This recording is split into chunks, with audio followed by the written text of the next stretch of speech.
बहुत से लोगों के मन में प्रश्न आता है कि नाम जपने से क्या होता है। तो आज इस विषय पर मैं आपको एक कथा सुनाऊंगा अजामिल नाम के व्यक्ति की। अजामिल भागवत पुराण के 6 स्कंद के अध्याय 1 से 3 में वर्णित एक कहानी का मुख्य पात्र है। सनातन धर्म में अजामिल की कहानी का उपयोग भगवान के नाम जप का महत्व समझाने के लिए किया जाता है, जिससे कि भगवान के दिव्य नाम का उच्चारण करने वाले पापी व्यक्ति को भी पाप करने की अपनी प्रवृत्ति से मुक्ति मिलने की उम्मीद होती है।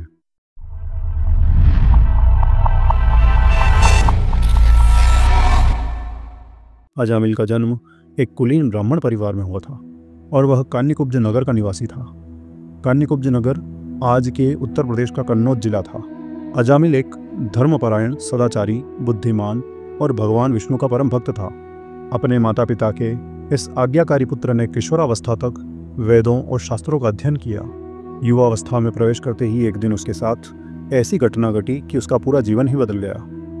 अपने पिता की आज्ञा से अजामिल एक दिन पूजा के लिए वन से उत्तम फल फूल लेकर लौट रहा था। रास्ते में उसने एक बगीचे में एक आदिवासी पुरुष के साथ एक सुंदर कन्या को देखा। उस कन्या की सुंदरता से आकर्षित होकर वह अपने मन को नियंत्रित नहीं कर सका। अजामिल का विवेक भ्रष्ट हो गया था। वह कन्या वास्तव में एक वेश्या थी। वह वेश्या के पास गया।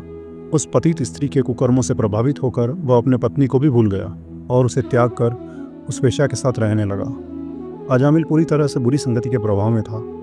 अब अजामिल का काम था न्याय अन्याय किसी भी तरह से धन कमाना और वेश्या का पालन पोषण करना।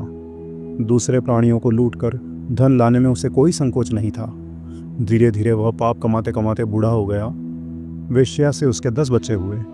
एक दिन अजामिल के घर कुछ संत आए। अजामिल के पूर्व स्वभाव के कारण उसने संतों का आतिथ्य किया।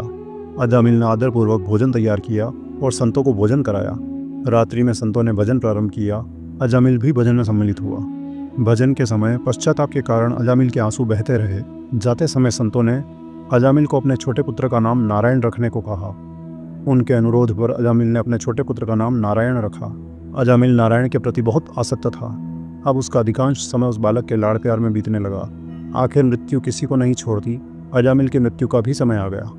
यमदूत हाथ में पाश लेकर उसे लेने आए। बहुत भयभीत होकर उसने अपने पुत्र नारायण को पुकारा। अपने स्वामी का नाम सुनकर भगवान विष्णु के आदेशवाहक तुरंत अजामिल के पास पहुंचे और उसे नरक के चंगुल से छुड़ाया। विष्णु दूतों और यमदूतों के बीच धर्म और दंड के स्वरूप के विषय में संवाद हुआ। विष्णु दूतों ने समझाया कि शास्त्रों में कहा गया है कि भगवान विष्णु के नाम नारायण का उच्चारण या पाठ चाहे कोई किसी अन्य व्यक्ति को दर्शाने के लिए या मित्रतापूर्ण मजाक के रूप में या किसी गीत के पाठ के दौरान एक प्रविष्टि के रूप में लिया जाए तो भी उस नाम का उच्चारण करने वाले के सभी पापों का नाश हो जाता है।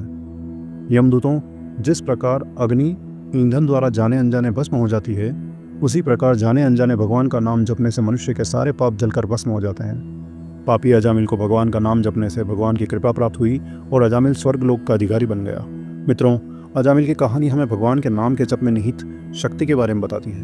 भगवान के स्मरण में असीमित शक्ति है। यदि कोई प्रत्येक सांस में भगवान को याद करता है तो कितना महान और चमत्कार हो सकता है। मित्रों, यदि वीडियो अच्छा लगा हो तो वीडियो को लाइक करें और कमेंट बॉक्स में नारायण नारायण अवश्य लिखें और चैनल को सब्सक्राइब करें। याद रखिए, हर एक बार लिया गया नाम आपके प्रारब्ध को काटने की शक्ति रखता है।